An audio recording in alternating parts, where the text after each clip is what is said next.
அண்ணே சலார் படம் கேஜிஎஃப் மாதிரி இருக்குன்னு நினைச்சா கேஜிஎஃப் படத்தையே திரும்ப எடுத்து வச்சு நம்ம எல்லாரையும் ஏமாத்தி புட்டாங்கண்ணே. இப்படி நம்ம எல்லாருமே சொல்ற மாதிரி தான் சலார் படம் வந்து இருந்துச்சுங்க. இன்னைக்கு நம்ம வீடியோல இந்த படத்தை பத்தி தான் பார்க்க போறோம். இந்த படத்தோட கதையை பத்தி சொல்லணும்னா அவ்வளோ ஈஸியா நம்ம சொல்ல முடியாதுங்க.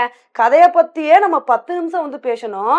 அந்த அளவுக்கு இதுல நிறைய சட்ட சிக்கல்கள் இருக்கு. இருந்தாலும் எனக்கு தெரிஞ்ச கதையை சொல்றேன். இந்த படத்தை பொறுத்த வரைக்கும் கன்சார் அப்படின்ற ஒரு ஊர் இருக்கு. இந்த ஊர்ல கடுமையான சட்டத்திட்டங்கள் இருக்குங்க. இந்த ஒரு ஊர்ல தான் பிருத்திவிராஜ் பிரபாஸ் 2 பேருமே திக் ஃப்ரெண்ட்ஸா இருக்காங்க. இவங்க 2 பேருமே அவ்வளோ க்ளோஸ் ஃப்ரெண்ட்ஸுங்க. பிரபாஸ் பிருத்திவிராஜுக்காண்டி என்ன வேணா பண்ணுவாரு. இந்த மாதிரி ஒரு சுச்சுவேஷன் இருக்கப்ப அங்க நடக்கிற ஒரு சில ப்ராப்ளம்ஸ்னால பிரபாஸ் அந்த ஊரை விட்டே போக வேண்டிய ஒரு நிலைமை வருது. அந்த மாதிரி போகும்போது கூட பிரபாஸ் என்ன சொல்றாருன்னா, கவலைப்படாத நண்பா, என்னைக்காவது உனக்கு பிரச்சனை வரும்போது என்னைய கூப்பிடு, நான் ஆளா உனக்காண்டி நிப்பேன் அப்படின்னு சொல்லிட்டு போறாரு. அதுக்கப்புறம் கொஞ்ச நாள் கழிச்சு பிருத்திவிராஜுக்கு அங்க இருக்கிற ஒரு சில நபர்கள்னால பல பிரச்சனைகள் வருது. இவங்களோட எதிரிகள்லாம் பாத்தீங்கன்னா பல பேரை சண்டைக்கு கூப்பிடுறாங்க. ரஷ்யன் ஆர்மி அவங்க இவங்கன்னு சொல்லிட்டு எக்கச்சக்கமான பேரை கூப்பிடுறாங்க. ஆனா பிருத்திவிராஜ் மட்டும் என்ன பண்றாருன்னா, அவரோட நண்பரான பிரபாஸை மட்டும் பாத்தீங்கன்னா சண்டைக்கு கூப்பிடுறாரு. அதுக்கப்புறம் பிரபாஸும் வராரு. பிருத்திவிராஜ அவரோட பிரச்சனைகள்ல இருந்து காப்பாத்துறாரா, பிரபாஸ் என்ன மாதிரி விஷயங்கள்லாம் பண்றாரு அப்படின்றதுதான் இந்த படத்தோட மீதி கதையா இருக்கு. இந்த படத்தோட மிகப்பெரிய பிளஸ் பாயிண்ட் என்னன்னா ஃபர்ஸ்ட் ஹாஃப் தாங்க. ஏன்னா ஃபர்ஸ்ட் ஹாஃப் பயங்கர இன்ட்ரெஸ்டிங்கா இருந்துச்சுங்க. ஏன்னா ஸ்டார்டிங்ல பிரபாஸ் ரொம்பவே சைலண்டா வராரு. திடுதுப்புன்னு வெளிநாட்டுல இருந்து ஸ்ருதிகாசனை கடத்திடுறாங்க. இவங்களை ஏன் கடத்துறாங்க, பிரபாஸ் ஏன் சைலண்டா இருக்காரு, இவ்வளவு பலசாலியா இருந்துமே கூட அவங்க அம்மா சொல்ற பேச்சை கேட்டு ஏன் இந்த அளவுக்கு அமைதியா இருக்காருன்னு சொல்லிட்டு இதெல்லாம் பார்க்கும்போது ரொம்பவே ஆச்சரியமா இருக்கு. இந்த ஒரு விறுவிறுப்புலே ஃபர்ஸ்ட் ஹாஃப் முடிஞ்சிருது. சரி, செகண்ட் ஹாஃபும் இதே மாதிரி விறுவிறுப்பா இருக்குன்னு பார்த்தா செகண்ட் ஹாஃப் ஃபுல்லாவே இந்த கன்சார் ஊரை பத்தின பிளாஷ்பேக் சொல்றாங்க. இந்த ஊர் எப்படிலாம் இருக்கும், இந்த ஊர்ல இருக்கிற பிரச்சனைகள் எல்லாத்தையுமே சொல்றாங்க. இதை பார்க்கும்போது அந்த அளவுக்கு இன்ட்ரெஸ்டிங்காவே இல்லைங்க. ஒரு சில இடத்துல சலிப்பு தட்டிடுது.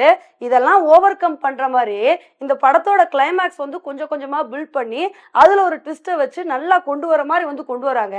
சரிப்பா, கிளைமேக்ஸ்ல என்ன நடக்குதுன்னு சொல்லிட்டு பார்க்கலான்னு பார்த்தா கிளைமேக்ஸ் எல்லாம் இந்த பாட்டுல காட்ட முடியாது, அடுத்த பாட்டுல பாத்துக்கோங்க இப்படி சொல்லி முடிச்சுட்டாங்க. இதுதாங்க நம்ம எல்லாத்துக்குமே ஒரு மிகப்பெரிய ஏமாற்றமா போயிருச்சு. இந்த படத்தோட மிகப்பெரிய நெகட்டிவ் என்னன்னா, இந்த படத்துல நம்ம பல சீன்ஸை பார்க்கும்போது கேஜிஎஃப் படத்தை அப்படியே திரும்ப பார்த்த மாதிரியே இருக்குங்க. ஏன்னா கேஜிஎஃப் படத்துல இருக்கிற நிறைய விஷயங்கள் அப்படியே இந்த படத்துல இருக்கு. ஏன்னா கேஜிஎஃப்லயும் தனி ஒரு ஊர் இருக்கும், இதுலயும் பாத்தீங்கன்னா கன்சார் அப்படின்ற தனி ஊர் இருக்கு. எப்படி பாத்தீங்கன்னா கேஜிஎஃப் படத்துல ஹீரோவுக்கு பயங்கரமா பில்டப் கொடுப்பாங்க, அதே மாதிரி இந்த படத்துல பிரபாஸுக்கு பயங்கர பில்டப் கொடுக்குறாங்க. ஆனா கேஜிஎஃப் படத்துல கூட பேக்ரவுண்ட் மியூசிக் மாசா இருந்தனால அது எல்லாமே நல்லா ஒர்க் அவுட் ஆச்சு. இது போக அம்மா சென்டிமெண்ட்லாம் பக்காவா ஒர்க் அவுட் ஆச்சு. ஆனா இந்த படத்தை எடுத்துக்கிட்டோம் அப்படின்னா இதுல பேக்ரவுண்ட் மியூசிக் அந்த அளவுக்கு எஃபெக்டிவா இல்லைங்க. அதே மாதிரி அந்த மாதிரி சீன்ஸ் நம்ம ரிப்பீட்டிவா பார்க்கும்போது என்னையா இது கேஜிஎஃப் மாதிரி நல்ல படத்தை எடுப்பீங்கன்னு பார்த்தா அந்த படத்தையே திரும்ப எடுத்து வச்சிருக்க மாதிரி எடுத்து வச்சிருக்கீங்கன்னு சொல்லிட்டு நமக்கே ஒரு கட்டத்துல சலிப்பு ஏற்பட்டுருது. சோ இதுதான் எல்லாத்துக்கும் ஒரு மிகப்பெரிய டிசப்பாயின்மெண்டா இருக்கு. அதனால இந்த படம் இந்த மாதிரி நிறைய ஃபைட் சீன்ஸ் அப்படி இப்படி இருக்கிறனால இது ஜெனரல் ஆடியன்ஸுக்கு பிடிக்குமா அப்படின்றது தெரியலங்க. இந்த படம் யாருக்கு பிடிக்குமோ இல்லையோ பிரபாஸோட ஃபேன்ஸுக்கு பயங்கரமா பிடிக்குங்க. ஏன்னா பிரபாஸுக்கு பாத்தீங்கன்னா பாகுபலிக்கு அப்புறமே நல்ல படம் எதுவுமே இல்லை. இப்ப கூட ஆதி புருஷ், அதுக்கு முன்னாடி நிறைய படங்கள் அந்த அளவுக்கு வெற்றி படங்களா அமையல. அப்படி இருக்கும்போது இந்த சலார் படம் பிரபாஸ் ஃபேன்ஸ் மனசுல பாத்தீங்கன்னா ஒரு மிகப்பெரிய நல்ல படமா அமையறதுக்கான வாய்ப்புகள் இருக்கு.